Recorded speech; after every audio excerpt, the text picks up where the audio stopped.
Fearless. We are Yo, back. yo, yo, yo.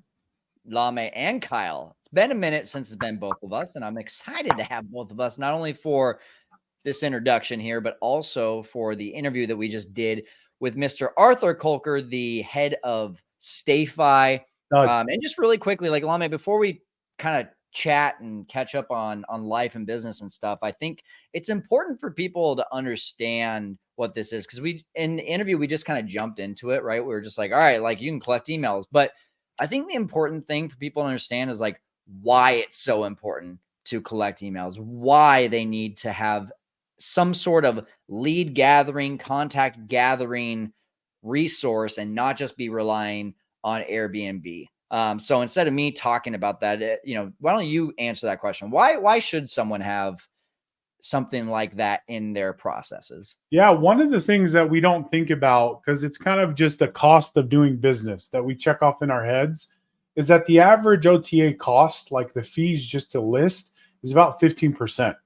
Whether that's split up between you and the guest, you taking it, the guest taking it, there's fees in there that at 15%, I could book direct with somebody and lower it 5% and make another 10%, right? Yeah. There's a perfect middle ground of margin that can be created when you direct book in. So first and foremost, that's the answer. Number one, I think, is that there's just more money on the table to be had, right? The second is just the control that you have around it, right? Direct booking, Mark Simpson, Arthur Colker, like these companies, StayFi, Boostly, they are continually focusing on a market share within the short-term rental space of Airbnb, VRBO, that's getting bigger and bigger. And the guys that are managing it professionally, like we understand that. And so we're taking steps towards creating our own websites to be able to capture that demand that's there, because people want to save money. People want to save money. By now, a lot of times people have found us just by Googling our name, because they see that, hey, it's Elkridge Management. They'll Google and then they'll send us a direct message because they know that those savings exist, right? And so, it's interesting. I just got invited to speak on a panel in New Orleans for the Verma event.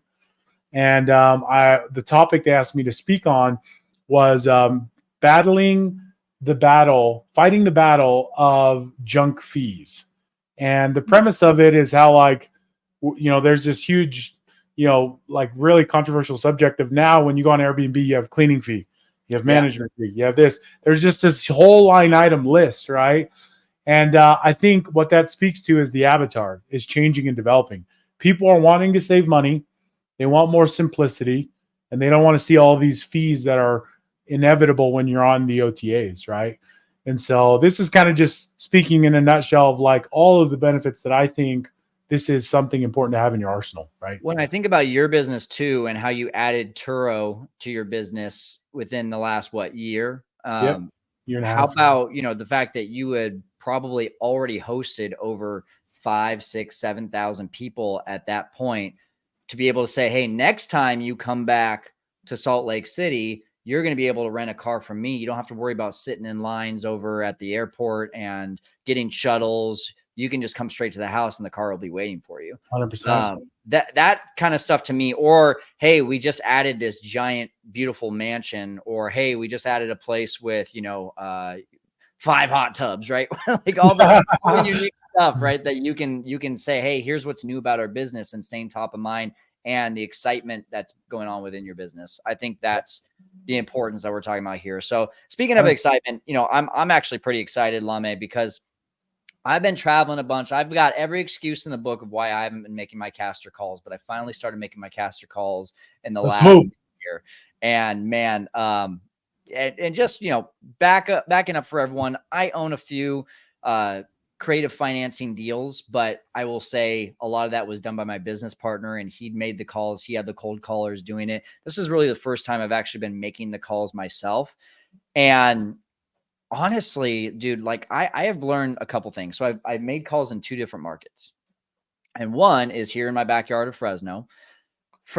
Like there still isn't quite that pain of like, hey, every listing is sitting for 60 days or more. It's maybe 5%, maybe 10% of those listings are sitting for 30 days, maybe even just like half of those that are lasting past 30 days, last past 60 days. There's not if you wait long enough, you're probably going to get the offer unless you're just really overpriced or unless you need a lot of work on the house. So I made about 10 calls and I've got one that actually has gotten into the stages of like, hey, they got the offers and they're reviewing it with the owner, which is extremely exciting because it's not only a great Airbnb, but it's got a number of different exit strategies, including my wife and I would probably even move in and live there. So we'll see where that one goes. I'll let you guys know if that one ends up going under contract. But what I love about that, Lame, was that these calls that were made in the Fresno area were all to properties that have been listed for 60 days or longer. So when I talk to these realtors, I mean, they want to make something work. Like they want to make something happen. So that was the fun thing for me, was like, I didn't have to feel like I was going to get, berated over the phone of like, no, that's stupid. Why would we do that? It was like, okay, I mean, like at this point, we'll look at anything. Right. Yeah. So that was exciting. But then the other market that I looked at was a rural area, and it's on the East Coast. I'm not going to let you know where it is because I match up all the properties over there. But man, I made 3 calls to realtors, and all 3 of them were like, "Yeah, we're open to it." And I don't know. I mean, there's not many listings in these areas. There might have been 10 total listings, and only 3 of them had been listed for over 60 days. And I was kind of blown away because for me, I was like, oh, there's not many listings. I bet you they're not going to be open to it. It was the exact opposite. It was, yeah, I mean, we've been listed for a long time, and I think this person's ready to take just about any offer they can get. What do you think about that? Is that kind of interesting to you? I love that. And again, and I've said this from the beginning, right? Because we obviously have systems and processes in place to help identify and narrow down your funnel of like where to find motivation, who to talk to. But at the end of the day, like all we're really doing is just solving problems for the right person and the right people. And that just takes effort and trial, tribulation, time to be able to just make the calls and find them. What this speaks to is the market. These deals are out there. Everybody, like there is a need, drastic need for people to move real estate. And we just got to pick up the phone and make the call.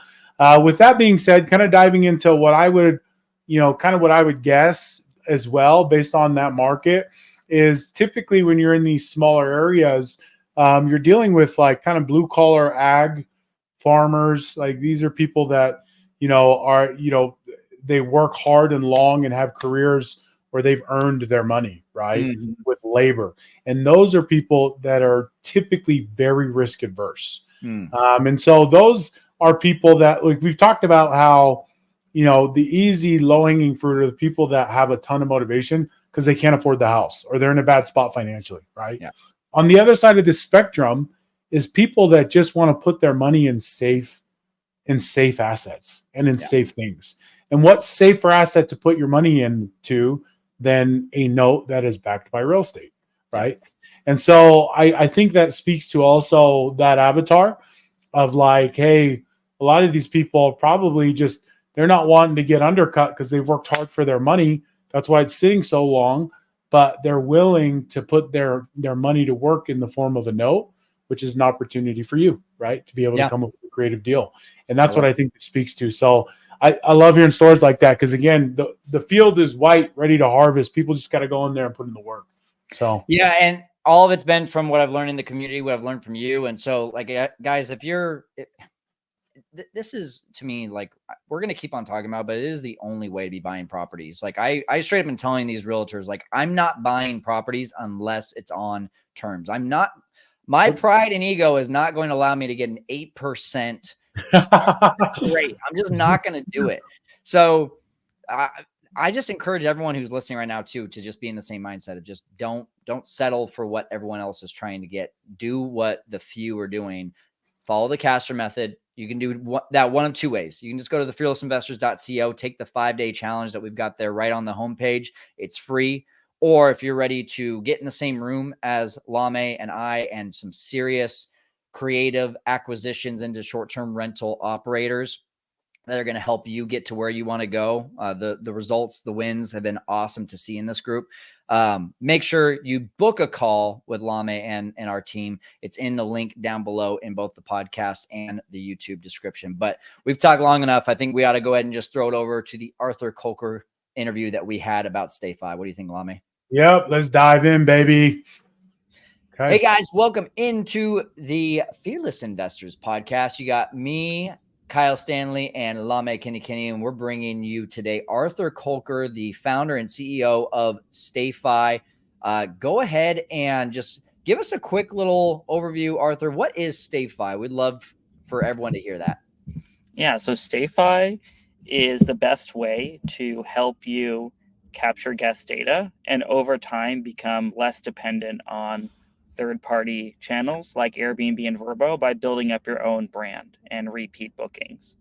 And the way we do that is we use a technology we've all encountered before at like a Starbucks, a hotel, an airport, where when a guest joins the Wi-Fi in your short-term rental, they have to provide information like email, name, phone number on this thing called a captive portal in order to get access to the internet.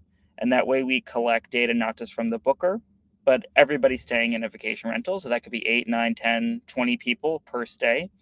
And then within StayFi, we have all the tools and templates you need to not just collect data, but then remarket to your guests with email and text marketing. So all the products and services you need to build your own audience and market your own brand directly are available within StayFi now. Love it, love it, love it. That's awesome. And that's becoming a bigger and bigger market share in the short-term rental space, is people utilizing things like this to be able to push them to their direct booking sites so that they can, as you had mentioned, not be as dependent. Now, we've had the pleasure of having you on here before I was here, which was a while ago. I'd love to kind of get a catch up of what's new, like what has happened since you were last here to now. How has the company grown? What are some of the things you guys are working on that are new and innovative? Yeah, so when StayFi started, we were just the Wi-Fi data capture tool. So you can imagine, that's why I started the business. Is I spoke to all these short-term rental operators that wanted to build their own brand and become less dependent on OTAs, but they didn't have any guest data. Because obviously when you're starting a new brand, the people that are most likely to trust and rebook directly with you are the people that have loved and stayed with you before. And that's, building up that list of dependable repeat customers is what we're all about. So we started just with the data collection piece, and then we've just built integrations with a bunch of email tools you're familiar with, things like MailChimp, Constant Contact, all these third-party tools are very common. Obviously, those tools are super generic. They're built for any vertical or industry. And one thing that we noticed was missing in this space is there wasn't any email tools built for short-term rental operators. So the next logical extension of StayFi is, well, we can probably help our customers more effectively do email marketing than just using one of these, standard email tools that's built for any industry. So then we launched email and also text marketing within StayFi, because text is also a super powerful marketing channel that's less utilized because texts have 80-90% open rates. So those over 60% of our customers use our own email tools and have switched from things like MailChimp, or maybe are getting started with email marketing for the first time, right? And what's really cool about StayFi is our email tool is also free to get started. So like up to 200 contacts, it's free. So you can play around, try building templates, set up automations, have all the features, and you don't start paying until you actually have a good size list to start marketing to. So that's super interesting. When you say that there wasn't a solution for a email marketing tool in short-term rentals, I use MailChimp all the time, and I know some of the frustrations I have as a short-term rental operator trying to set up automations, trying to set up a lot of those emails that go out. So how is yours kind of a step up from something like a MailChimp? Yeah, so the first big differentiator is property management software integrations. Okay. So, there is a very fragmented space, right? Owners, Hospitable, Logify, Guesty, Streamline, on and on and on and on. Right now, we integrate with about 20 of the most common ones.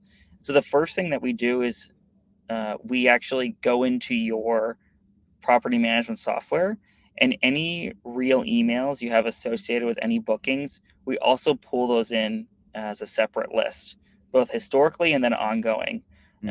So not only are we collecting data from the Wi-Fi, now we're integrating data from other sources.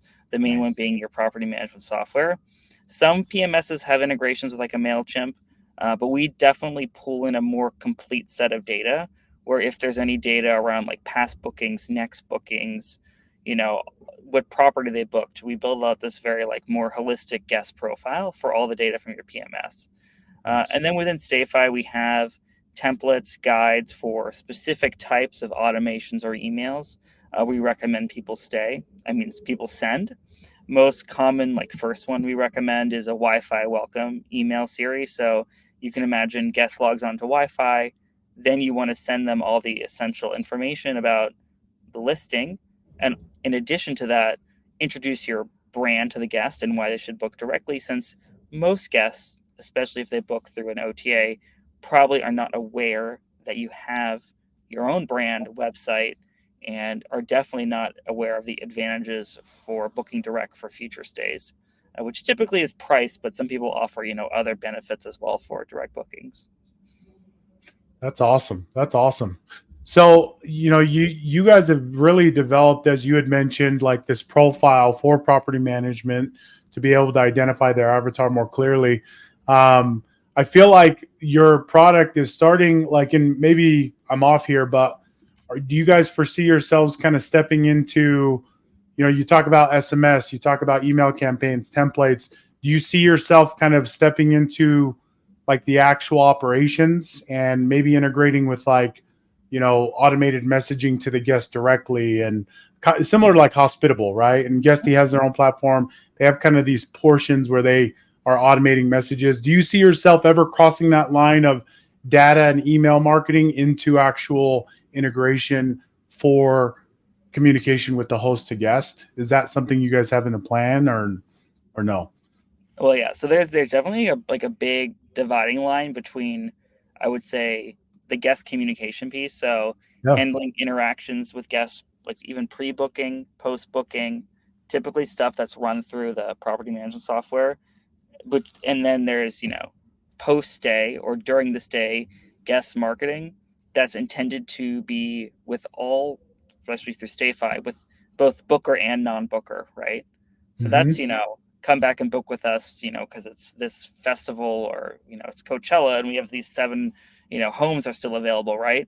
So that's really where the focus is right now. And it's definitely the most underserved part of the short-term rental industry, is getting people comfortable with, regular post-stay marketing to push their own brand, which is something that most people do not do today.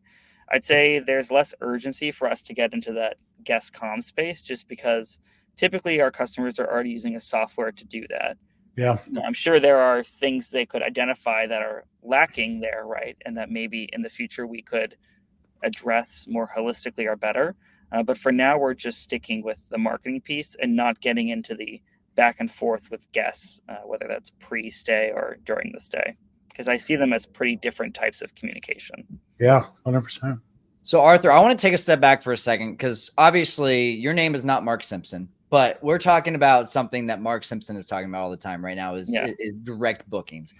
I feel like a lot of people that are either listening or are hosts, even super hosts, that have 1 to 5, maybe 10 listings, they've relied so much on Airbnb to do the marketing for them. So all they've had to do is really focus on, does my listing look good? Do I have good photos? Am I providing a great experience for our guests? And that should do the talking for people wanting to come back. But what a lot of these hosts are not thinking about is there's a lot of noise, right? If someone goes with the intent of trying to go back and book my place on Airbnb, well, they might get distracted by another listing that pops up and says, oh my gosh, look at this one.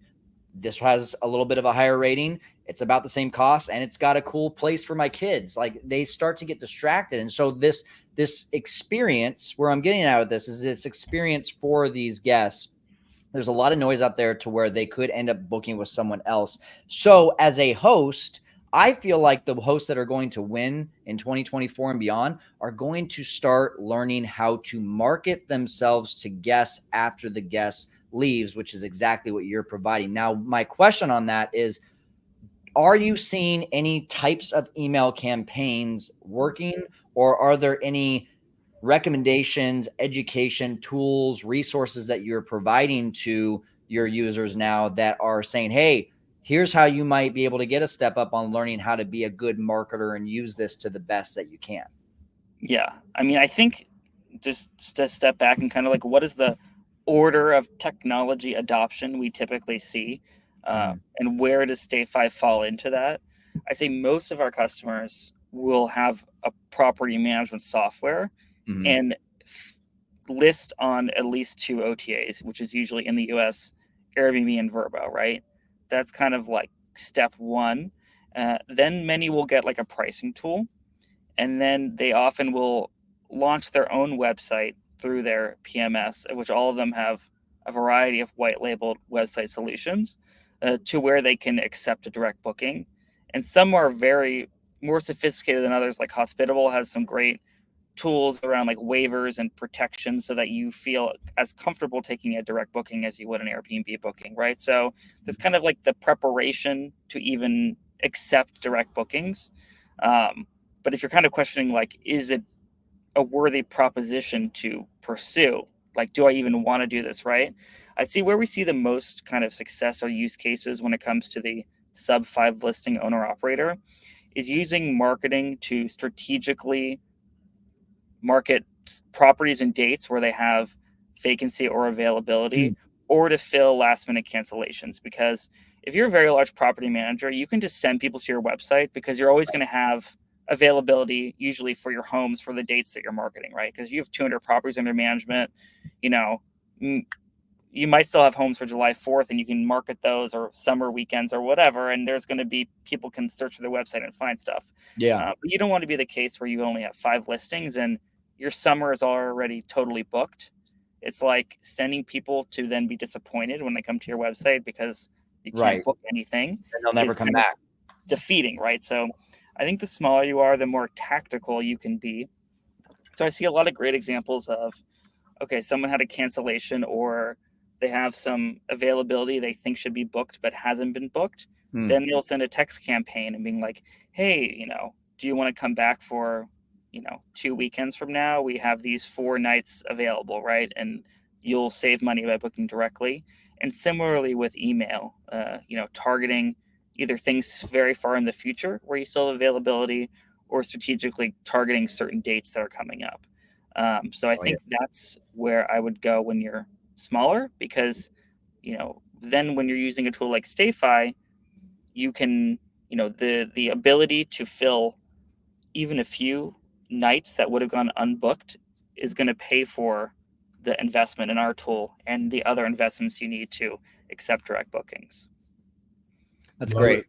That's really good. And Lame, before you ask your question, I just want to pause really quick and remind everyone who's listening, you can go to stayfi.com. I'm going to throw it up on the banner right now, stayfi.com, and go ahead and get started. Or instead of that, if you're already a 6-figure formula member, you already have this discount. But if you're not a 6-figure formula member, you're going to go to thefearlessinvestors.co/6FF, become a member there, and then you're going to get a 10% discount on the actual device that's going to be put into your home for Wi-Fi, and 20% off of your ongoing membership with StayFi for the entirety of your membership with them. So and thank you for providing that to our audience for sure here, Arthur. I appreciate you doing that. And that is a steal. So make sure you guys go do that. And again, the 6-figure formula is just $49 a month, education plus the community, plus all these discounts. You're going to get a great bang for the buck there. So Lama, you got a question? Yeah, you know, and what we're talking about really is like this new vertical, right, of direct bookings that's taking a bigger and bigger market share. My question is, like, have you seen any, because obviously the direct booking, what people like you, Mark Simpson, does is a real disruption. Have you guys started to see any pushback from OTAs? Like, are you worried about that at all? Granted, I don't know how they're going to combat it, right? Because once somebody stays with them through Airbnb, we're marketing to them post that stay, right?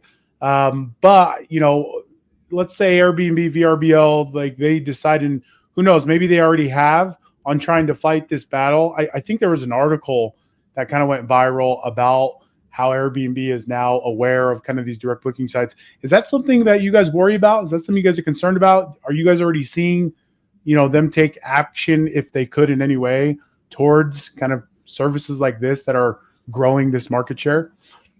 Well, that's actually interesting. So the vacation rental market obviously predates Airbnb, right? Mm-hmm. And we work with a lot of legacy PMs that are like 80% book direct because they are been operating since the 70s or whatever, right? Even before then.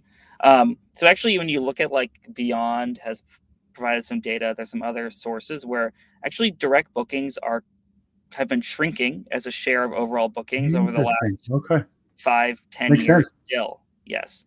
So, the Airbnb and VRBO are still taking market share away from direct bookings because there are so many legacy incumbent large property managers, especially in Europe, people with thousands of listings who never listed on OTAs that are now listing on OTAs, right? Mm. As consumer behavior has changed. So I'd say it's different, with some of the folks we work with that are like started with Airbnb, but the whole legacy industry that existed before OTAs was all really book direct, right? So it's kind of like two different types of operators, right, Yeah. that we work with.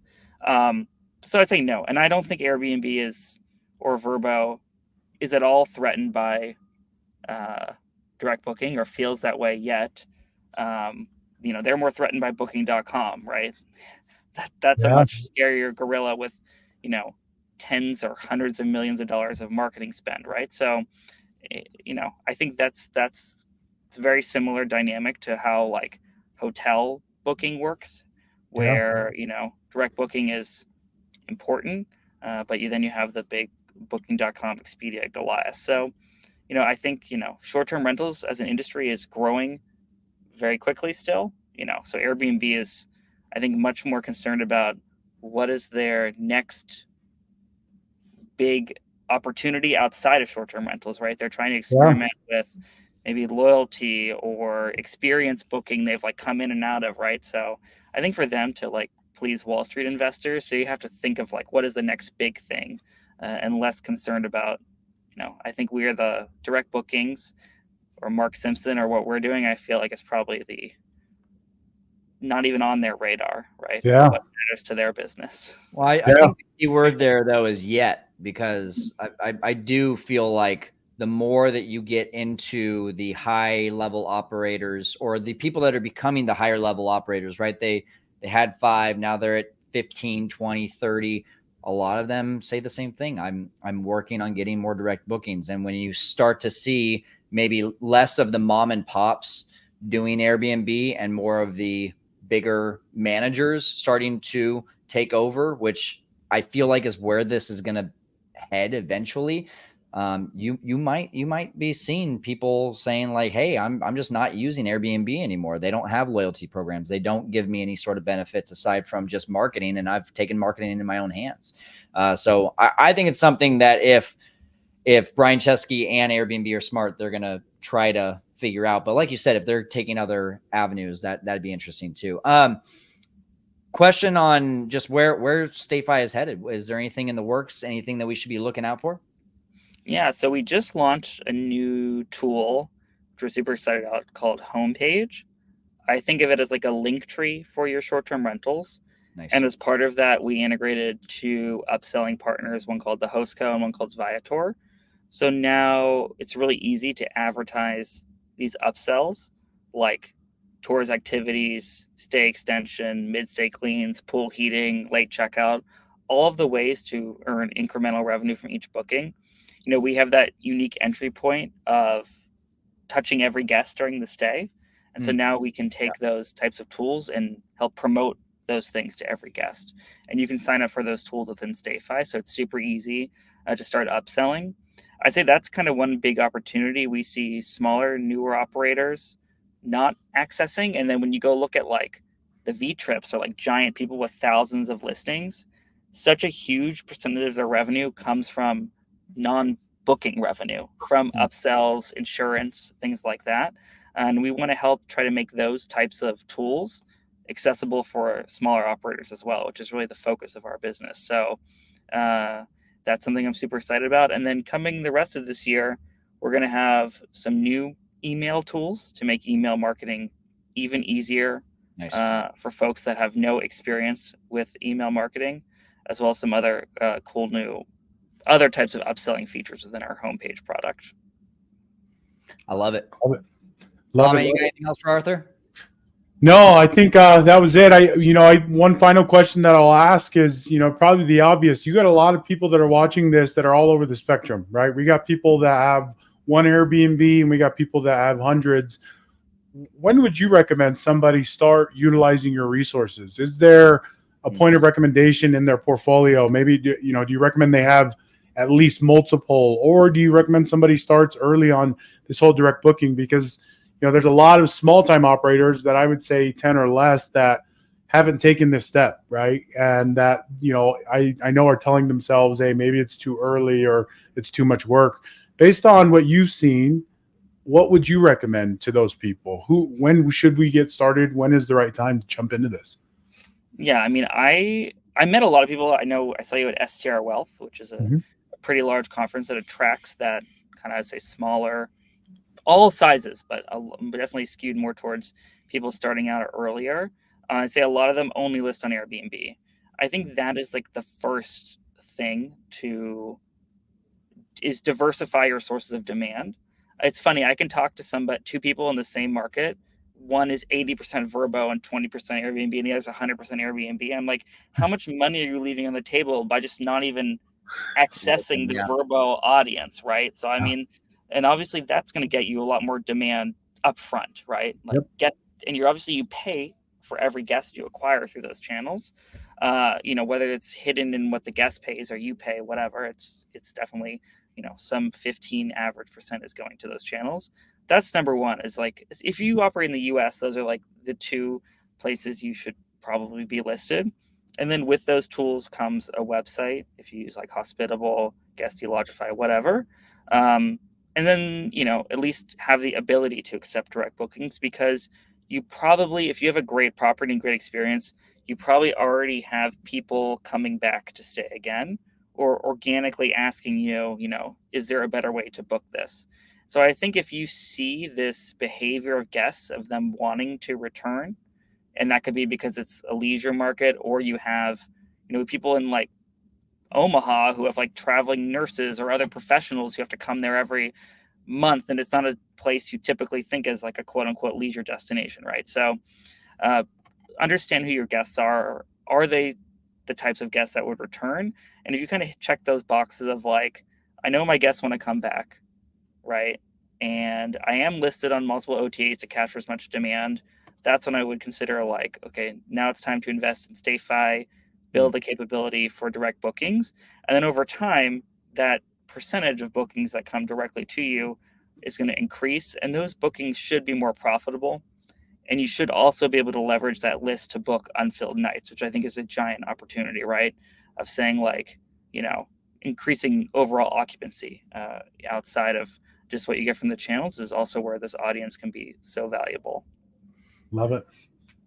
Awesome. Love it. Arthur, thank you so much, man. Guys, Team Fearless, go take control of the guests that you're hosting in your place. Go to stayfi.com. Make sure you're collecting their email addresses. That's what StayFi is going to do for you. You can go to stayfi.com and pay the full price, or you can go to the fearlessinvestors.co/6FF and join the six-figure formula. If you're not already in it, I feel like most of the people who are listening are in this six-figure formula. So if you are not, you're missing out. Go join us for $49 a month.